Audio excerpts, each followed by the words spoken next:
Hello everyone and welcome back to Let's Play Final Fantasy IV Free Enterprise Randomizer Edition. With me, Get Daved. I like that they took this in a different direction than most randomizers, because I've mentioned this before. We were on another treasure path, by the way. Some of them work really well, and others less so. Like, I've seen a Final Fantasy I randomizer, and it's kind of interesting, but it doesn't really... Like, the Link to the Past randomizer is the gold standard. And that game, probably entirely through coincidence, has a lot of attributes that add for a compelling race and compelling randomizing. The fact that it's a compelling randomizer is not super surprising, but things work really well for racing and watching races as well, like how the final area, there's this left side, right side split. That's a potential equalizer late in a race if the racers decide to go opposite directions. That's neat. And I mean, they've also just done a fantastic job working on the randomizer. But this one, they've done some really good work working the randomness into the game, like little presentation menu when you're, you know, do you want to take this new character on? Do you want to throw their equipment away? Some good quality of life stuff.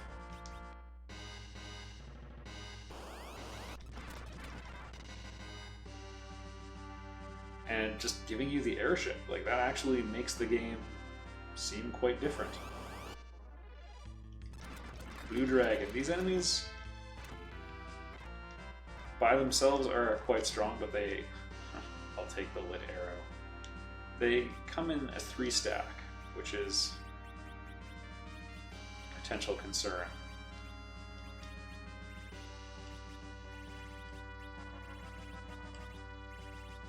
Alright, this is probably all the inventory space we'll need for the rest of the game.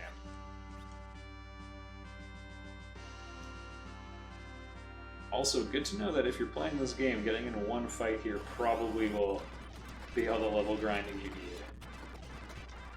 Although, like, this is a difficult area, don't get me wrong. It's just not right now. Because we're capable of destroying a galaxy with a single punch. And that's just my white mage. Like, on the whole, we have better than endgame equipment.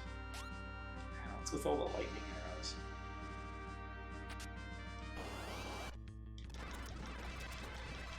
Alright, this is still not the super dangerous. I mean, you can see they're taking a lot more punishment. Did I just pick up a Murasami? Yes, I did. Alright, there's maybe Edda's best weapon. It's a little subjective.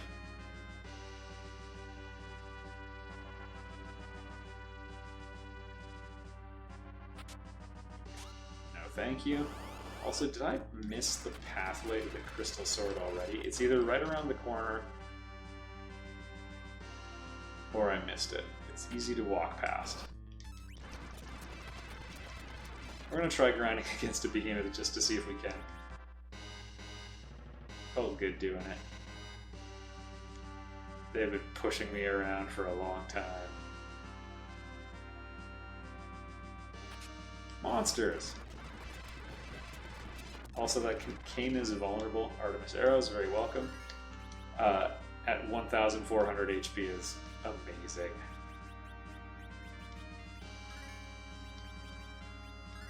There you go. One Kiraja got him up to full.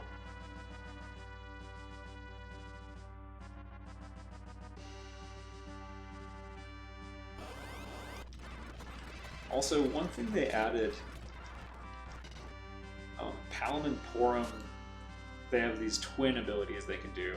I tried to show one, not too successfully. Yeah, I'll take it. They have this twin ability where they can use a variety of spells like Comet or Flare. In this game they added... No, she doesn't need more defense. They added Double Meteor, which is an ability you see in one cutscene in the game. Just for the end battle. For cinematic purposes, you can see Fusoya and Golbez team up and they can cast a double Medio. Just to show how powerful they've become. Because Medio is serious beeswax. Don't need it. Wait, that's actually really good? No. The black is bad.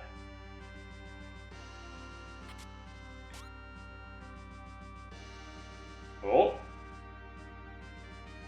There it is. We begin our journey to the Crystal Sword.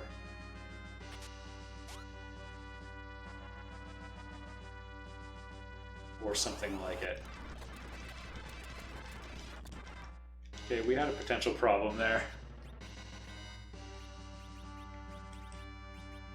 Fatalize will never not be a problem. I've also got my turn order optimized so that white mages go first. I don't think there's anything I can do to get Cecil to act first.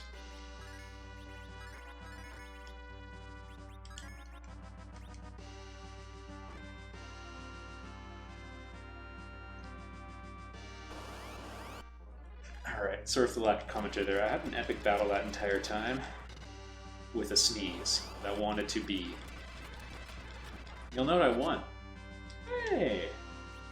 So these will be terrible for his magic defense, but I just want to show you.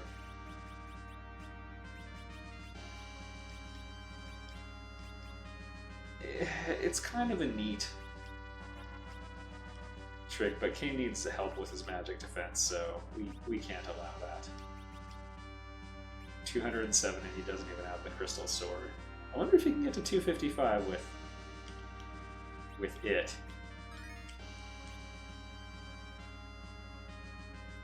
Okay. Normally you would see the Crystal Sword lying on the ground there.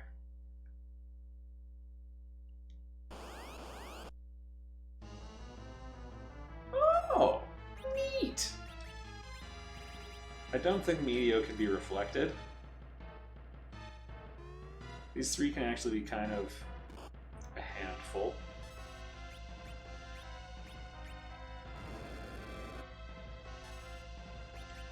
I don't think we're going to have to worry about anything this time, however.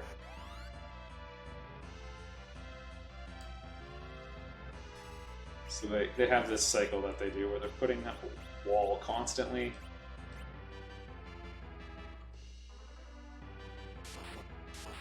And then bouncing spells at you, but they just don't have the gumption to handle a level 80 party. Also, things aren't going to end well. The middle one, Cindy, can use Remedy, which restores like a ton of HP as well, so normally you want to kill her first. Also, their AI kind of gets confused sometimes. She's got some power.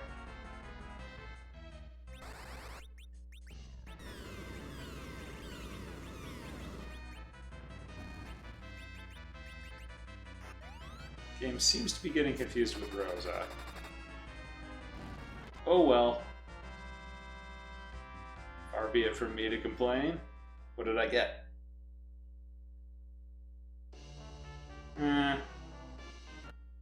He doesn't really do much of anything. Also, if you're familiar with the stair glitch, often it runs through that room.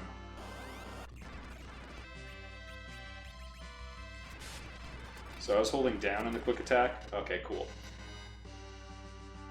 There seems to be a little bit of a glitch where you can hold the doom status even if the counter gets to 0. There's a bit of a lag before it actually executes, and sometimes you can it's almost like stun locking. And there we go. Sometimes you can last multiple turns before it fires off and kills you, so that's nice. It's nice when you're on death's door. It's a bit like being on life support. I'm not trying to be glib. That we were just ripping through these enemies. Like in the DS version of the game, you can have a level 80 party just like this. Well, 80 would not stand a chance against this party now. And they could wipe you. Actually, in the Final Fantasy 4DS version. So every non-fight or item command that you have is like an augment or something like that, and they can be transferred from character to character, and you can like pick certain ones up, and they're hidden all throughout the game. And they determine what stats go up when you get a level up after level 70, and some of them will make your stats go down. The way you play the game normally probably will make your stats go down, actually. It's stupid. I've checked almost every treasure in the game and still no crystal sword.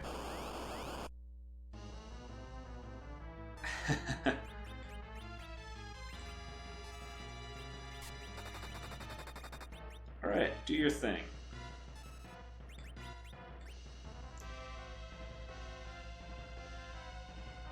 Yeah, that's not even hitting. Beautiful.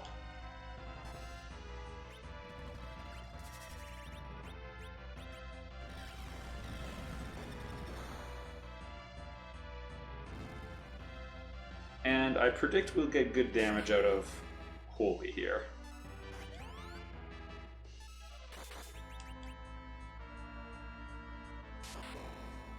Well done. Oh, I wanted him to get hit by Holy. Oh well.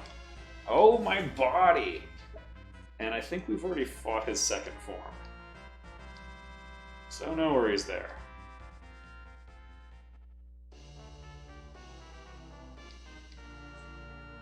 Garbage.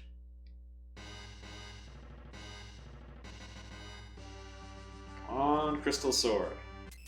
Normally this would be where you get the ribbon helms, which we also have not seen. Oh wow! What are the odds? He's a tad weak to Holy Elemental stuff. Fall flat into hell. Oh, the deep ravine. He says hell. Censor that. I think he's also super vulnerable to fire. There you go. Here, have some more.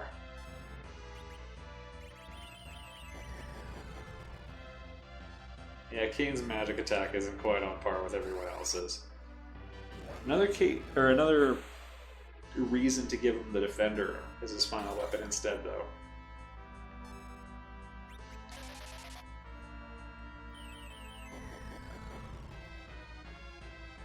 I mean, he can't keep taking those hits. There we are. Anyone gonna gain 2? We might actually hit level 99. It's another thing we're exploring. So, this is super rare.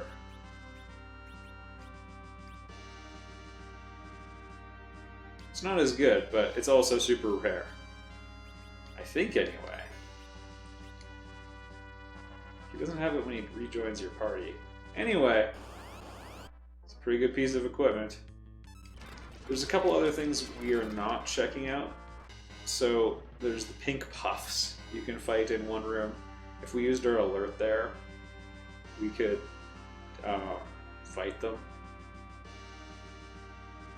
They were basically dummied out of the North American version. Alright, the end run, folks. We're approaching the actual core of the moon. I always thought this was another cool change up. So usually this final area, it's got basically just shurikens and stuff that we throw. Oh yeah, and all the enemies are like unrunnable bosses, but that's really not going to matter anymore. You think you can handle this? So this is where you would get the Masamune, which is maybe Edge's best weapon. Wow, first boss in the game. Alright, let's see how you handle this, Mom. I also haven't encountered, maybe it was a long time ago and I forget, the Ogopogo, whom I am terrified of.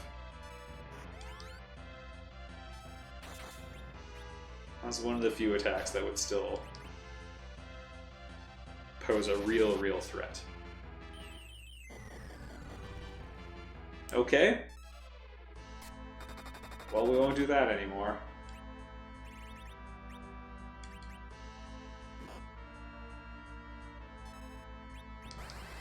Also, I should probably be taking the offense a little bit more seriously here. This is... Yeah, here we go. Now we gotta wait. We're gonna get some counterattacks coming our way.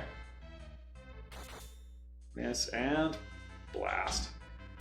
So, a lot of Final Fantasy games have started with... we'll just get this going.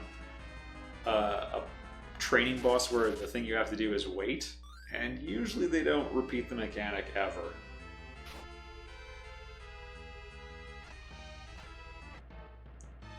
Now get ready to fight.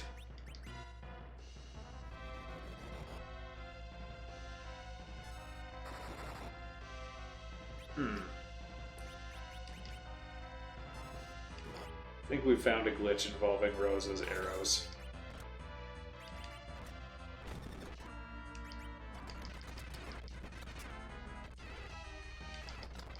There we go. Oh, okay.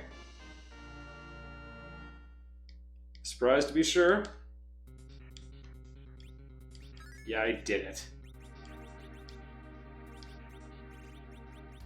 Given where we are in the game, I will swap in the Artemis bow, which should give her redonkulous firepower. Yep, not too shabby for a white mage in the back row, whose attacks are not affected by range. 16 attacks. Not too shabby.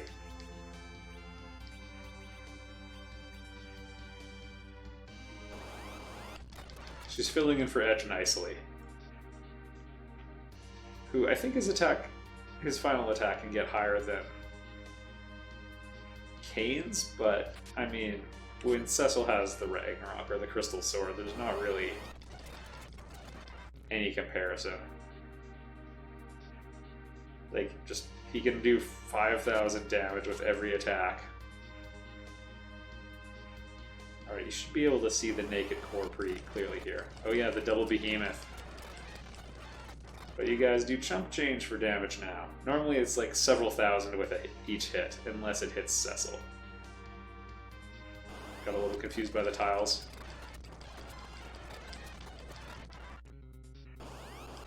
Die! Oh yeah, we did take a nuke there. Also, what item did we pick up? Not worth mentioning. Alright, we're officially not benefiting from any of these fights anymore, but we can't run. I'm not gonna find the Crystal Sword. This is seriously alarming stuff. There you go, the center of the planet. And that's epic. That's suitably epic. And this should be it. Now I'm not sure.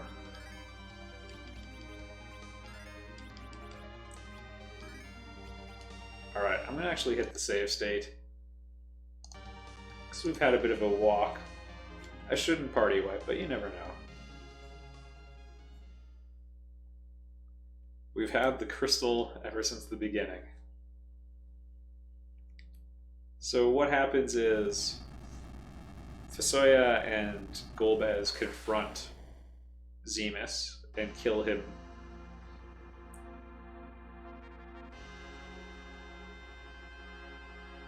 Zeromus? Yeah, let's get him. And kill him, but then like his hatred, his hateful spirit reanimates and is its new thing. It's like the hatred in his body and his mind has transcended everything. And they're about to wipe, or he's about to wipe out the party. He crushes Fusoya and Golbez easily. Golbez tries to use the crystal, but he's lived in darkness too much and it just doesn't work. So normally Cecil's the only one who can use the crystal. And the randomizer, they made it anyone because he might not have Cecil.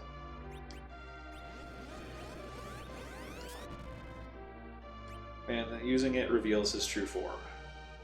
Also, you can steal the dark matter before it happens, and that reduces damage from an attack. I've never succeeded because steal rates are terrible in this game. Also, fantastic final boss music. Here it comes.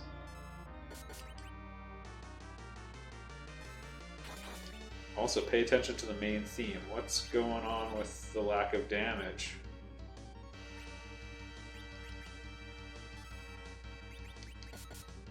Okay, there we go. Wonder if a flag needed to get set. That's more like it. Normally, so it's kind of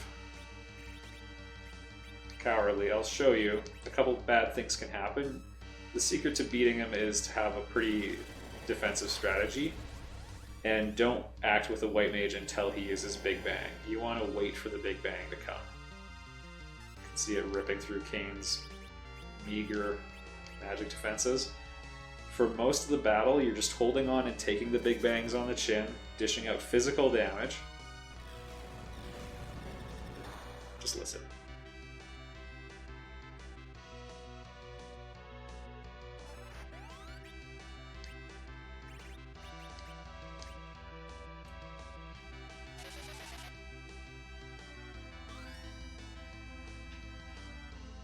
That's the most powerful heal you could possibly get, by the way. Give yourself 100 get day points. No, 10,000 get day points if you picked out the theme of the game. They use it excellently in this. So by and large, you're just holding on, taking the Big Bangs on the chin until you reach a certain point. And then it turns into, he starts using Meteo on you, and it's just a race to kill each other. You can pull out all the stops after that point.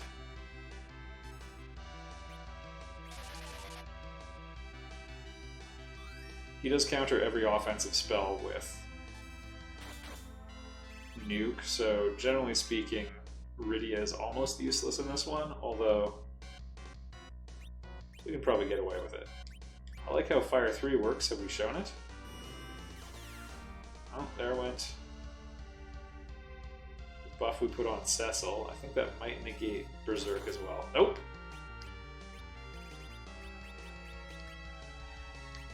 Or his attack was already queued up.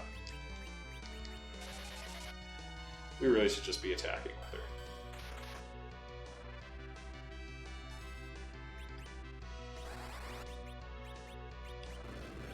Since our character's on level 1 billion, I'm not going to wait with the healer. Oh, that could hurt. The one guy who can't take it.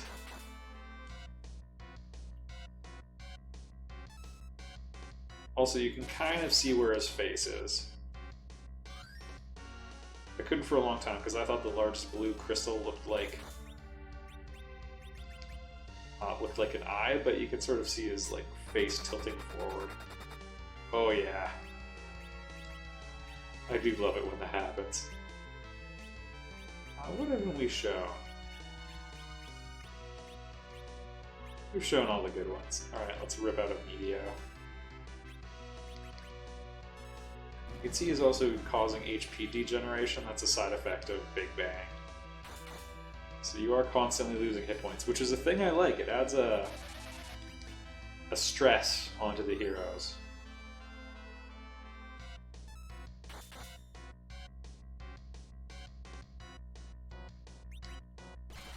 We can get away with it.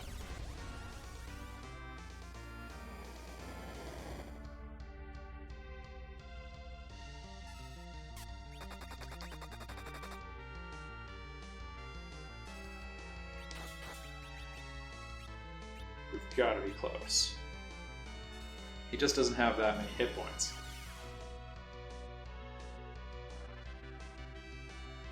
Although we don't have edge, we can't throw shurikens. I always think it's appropriate if Cecil gets the final blow. I think we already have a Q4 or Cure 4 on the docket. Yeah. He nearly had his HP exhausted just from the tick. Okay, if you get hit, you're in trouble.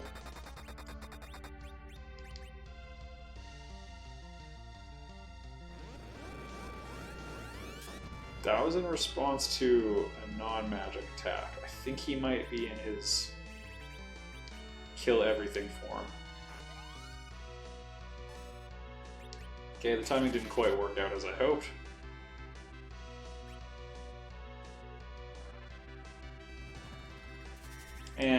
Let's go for it. If Kane dies, no big deal. Zeromus was probably going to take over his mind halfway through the battle.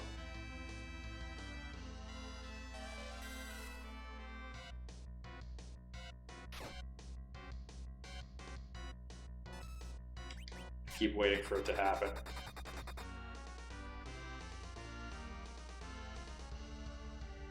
Yep, here it is. Oh man, he missed all of our characters. His Meteo's not as good. Cecil did it. His Meteo's not as good as the one we use. It only does... It has a bad chance to hit and only does like a couple thousand maybe on Kane and then even less on the other characters, so... It's called Meteo, but that's mostly just to freak you out.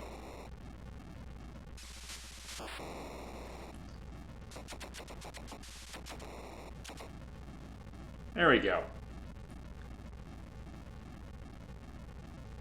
As long as there's evil in the hearts of people, he'll be around.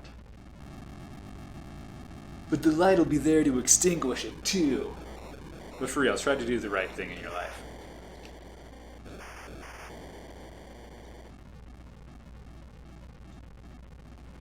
There we go.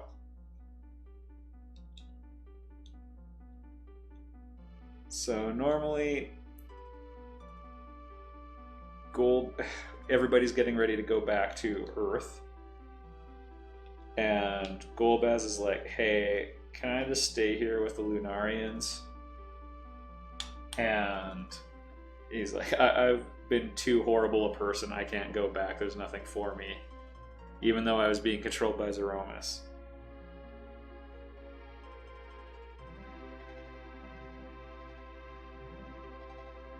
So he opts to stay, and the last thing is Cecil just says, you know, farewell, brother. Like, everyone sort of encourages him to let go of the grudge.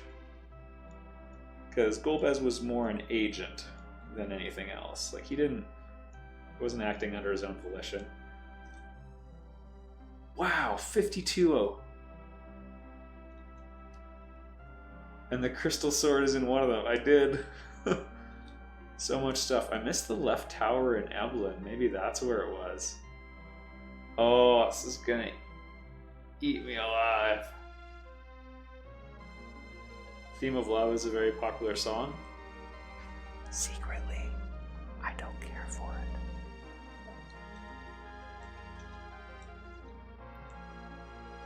Well, we know where all of these were.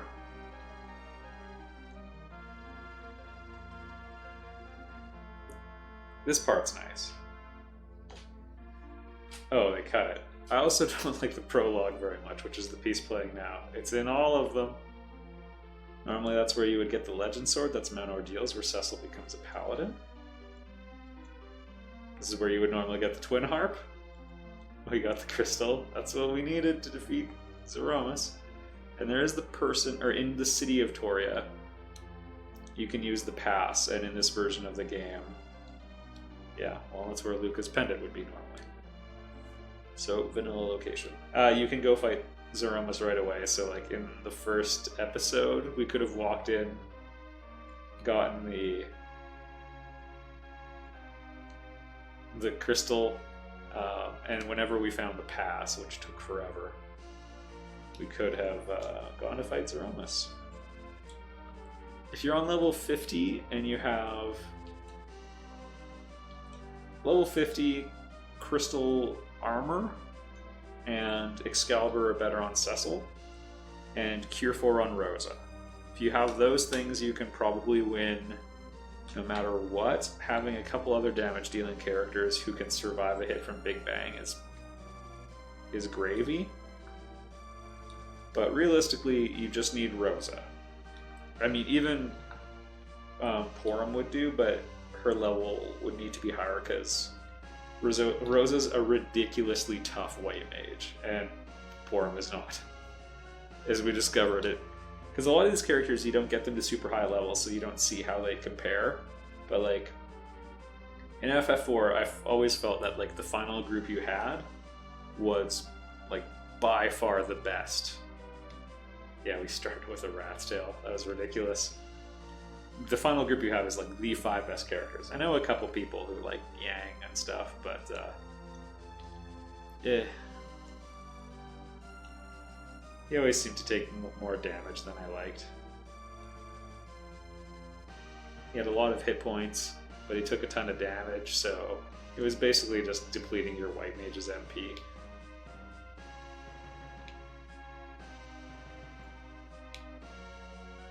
Where was the crystal sword? That's the only one I care about.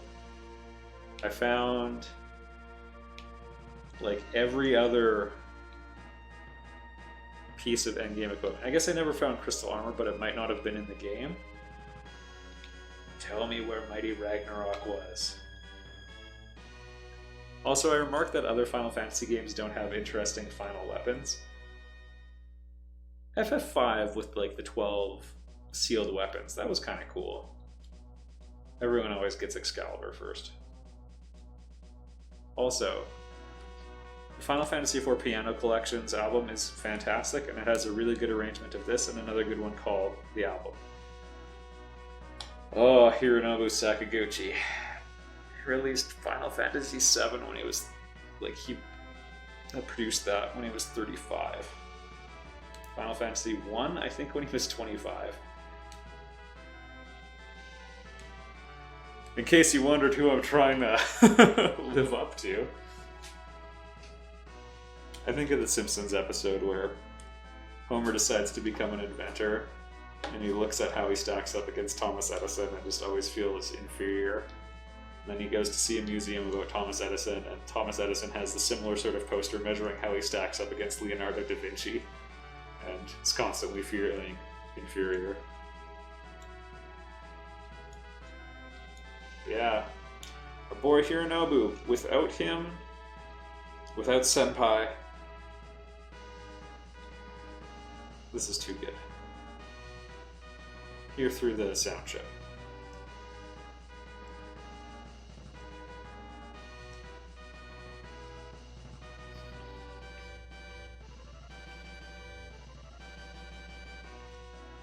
Alright. Yeah, you gotta use your imagination to hear the orchestra in your mind, but... yeah, without Hironobu Sakaguchi, Square Enix basically has not made a super moving story since he left. And you can look at The Last Story or Lost Odyssey, and Sakaguchi can still do it without Square Enix. Square Enix can't do it without him. FF14 has like a lot of cool stuff in it, but with an MMO, I feel like even though 14 has a pretty good plot arc and really is a fantastic achievement, it's still not really on the same, like they don't have a director who understands the soul of a story.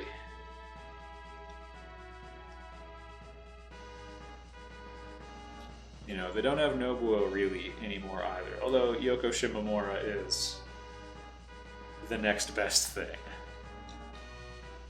She doesn't, Pink Puff, Chili Freeze. She doesn't have, like, as many sort of poignant pieces as Nobuo would have, or has had, but, like, the things she can do with energetic music is amazing, and so she can create these super uplifting and super intense and super exciting, and so she does well with high energy stuff, and then can do the beautiful angle as well with a song like Dearly Beloved, but there's still only one Nobuo.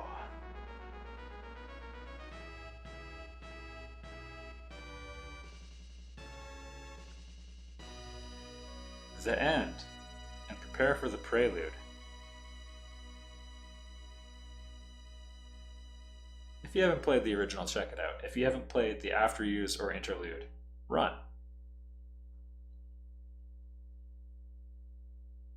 Thank you for watching, everyone.